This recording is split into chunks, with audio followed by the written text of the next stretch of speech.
Hi, I'm Dave from Sailing Laguna. In our last video, we came down the Florida coast and into the port of Miami.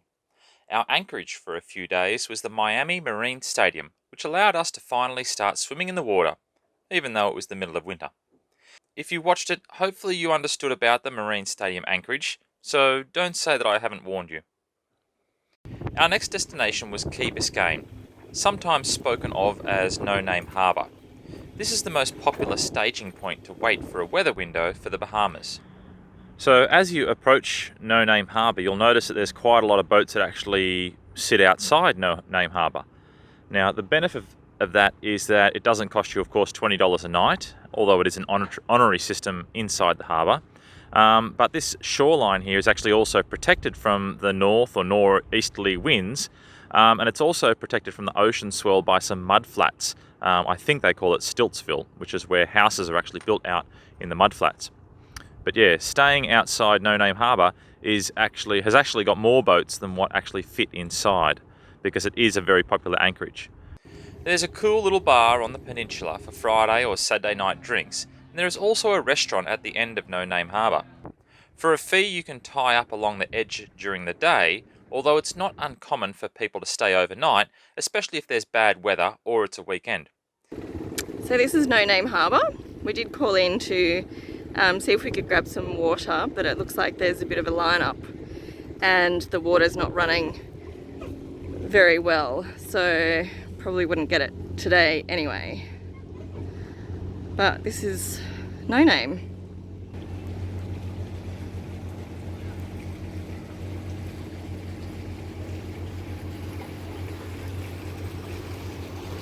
And there's Numa, the boat that Dave had Thanksgiving on. We just said hello to them.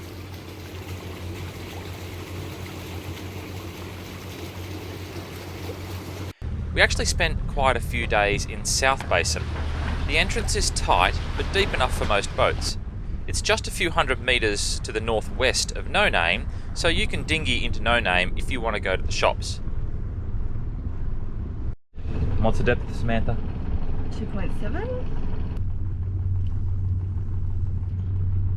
Alright, well, we've got Zanzibar and Olay. Zanzibar's just come in, which is the yacht on the left. They're probably going to move just after dark. Well, not after dark, but you can see in Southside Harbour, we've got quite a few boats in here today.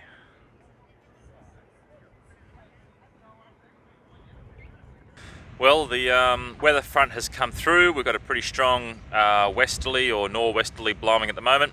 We're safely sheltered here in what they call South Basin, which is right near No Name Harbour in Key Biscayne.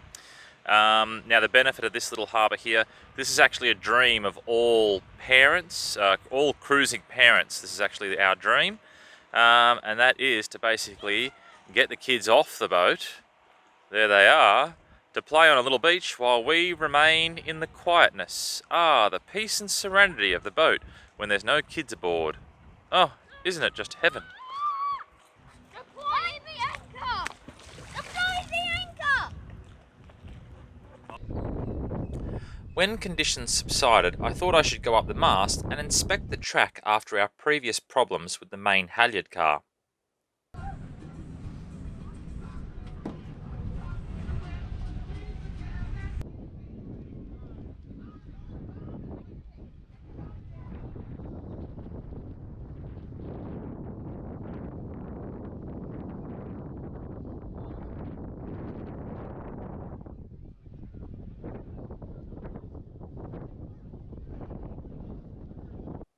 Another potential anchorage is Hurricane Harbour. We spent 2 nights in here, but something tells me that not all the landowners want boats in this bay. And I can kind of understand when you look at some of the derelict boats that are over at Coconut Grove. Alright, well, we've just had our first run-in with the law. Ooh, look out, eh? So we're currently in Hurricane Harbour here. And right at the back there of Hurricane Harbour, you'll see there's a road that basically goes across a bridge. And of course there's fences either side of the bridge there. So we were going to go and drop off there so I could ride into town to pick up some chicken. Then we forgot the face masks, so fortunately we turned around. But as we turned around, the police came in their boat, or the police officer, there was only one of them, and he said that we're not allowed to drop off there. He said that there's a fence, and that even though this is a public waterway and it's a public road, that we couldn't actually jump the fence onto the public road. There's a footpath there, of course, and go into town. It's not a designated landing spot. Yeah, anyway, that's it. The fuzz is out in force. Look out.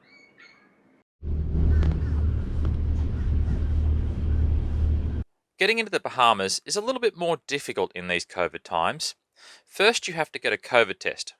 Being 10, Cooper didn't need one, but since they were just doing a mouth swab, he decided to have the experience anyway.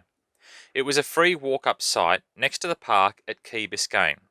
The results usually come back between 24 and 48 hours later. You then have to apply for a health visa from Bahamas Immigration, which for us was approved before I actually finished filling out all of our details for all four of us. And then you have to arrive and check into the Bahamas within 5 days of that original test. Of course, this all needs to be timed to coincide with an approaching weather window, which can be easier said than done. As well, you will also need to provision for food, or learn how to make some food, like bread, fill up on fuel, propane, and potentially water. There is a Winn-Dixie in Key Biscayne, and one good thing about COVID times is that most stores have a delivery service, and you can get stuff delivered to a delivery service in Key Biscayne.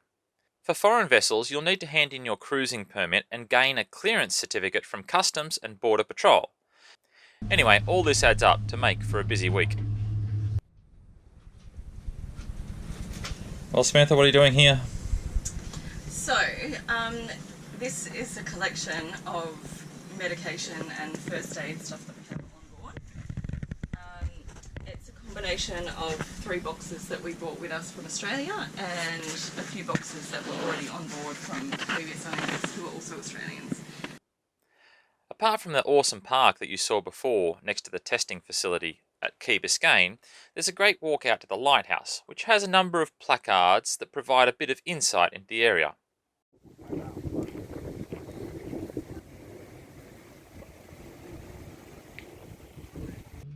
Has broken the extension lead. This is essential, of course, to actually get the generator to run. So fortunately in the supplies I found another Euro lead. It's an adapter, but at least looks like I should be able to put the lead into there if I can figure it out. I think you need to create your own YouTube channel. It's not Sailing Laguna.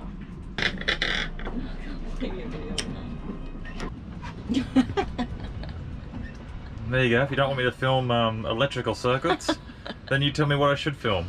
Okay, well, right now, Ole, which is just over there beside us, is trying to work out what's wrong with his AIS because he disappeared off the radar. So I've worked out that we have a Ray Marine AIS 650 Class B transceiver, which is actually located behind this navigation panel, which I'm going to unscrew and take off and show you in a minute. Basically, we're not changing the MMSI. I'm just changing the vessel call sign and name. So I did a lot of research. I went on to the Ray Marine support, had a bit of backwards and forwards with a technician online, and was able to get their software, which is called AIS Pro 2, and that allows you to change the vessel name, call sign, dimensions, the vessel type and things like that. So I have just unplugged the power and then plugged the USB cord into the laptop. So now I'm going to open up the software on the computer and go ahead and change our name. Okay, so I've hooked it up to the computer and I've opened up the Pro AIS2 software and I've clicked on Connect and changed our name. So all I had to do was literally click on this Connect. Hope you can see that. It's now greyed out because I'm already connected. I've changed the ship's name and everything else was left the same. Okay, so I'm now going to hit disconnect and the boat should start transmitting our new name and details. In all, we spent around 10 days in this area waiting for a weather window so that we could cross the treacherous Gulf Stream. If you feel any of this information is useful, then please feel free to pass it on or share it to other people that might get some use from it. See you next time.